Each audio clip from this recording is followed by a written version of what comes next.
So our presentation is on visual impairment. What is it? Who is affected by it?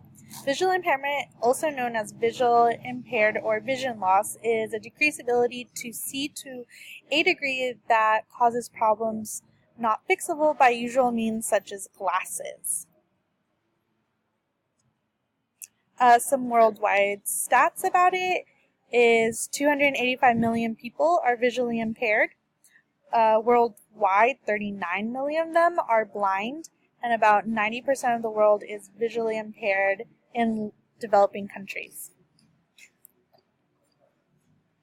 Students are affected as well. A total number of students that have been tested and recorded as of 2017 is 63,357, and that's been reported by the state is 53,155, about 83.9%. So ways to help in the classroom. So some strategies or adaptations that we can use are labeling. So providing a system of labeling throughout the classroom that is helpful for the students to connect the name of the station and the label to it.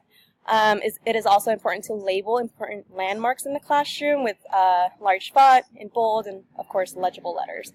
Signs should be always placed at eye level so that students know what's available in that area. And then if the student doesn't have functioning vision, using tactiles and manipulatives can be helpful as well. Another one is large print. So students may often need materials to be modified, to be increased in size. It is important to be careful with this because not everything is offered in large print. So encouraging the students to use magnifying tools or recordings to assist their needs.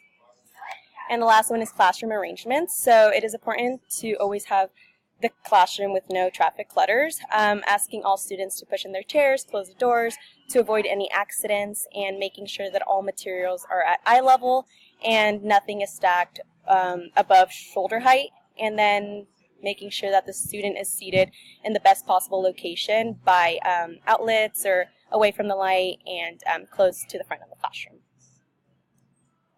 What does it look like? A lot of times you could see students not being aware of personal space. They lack it.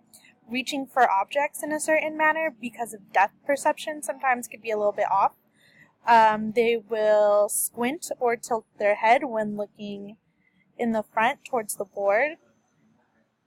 And having difficulties interacting with people sometimes just because they can't see them. Our works cited page.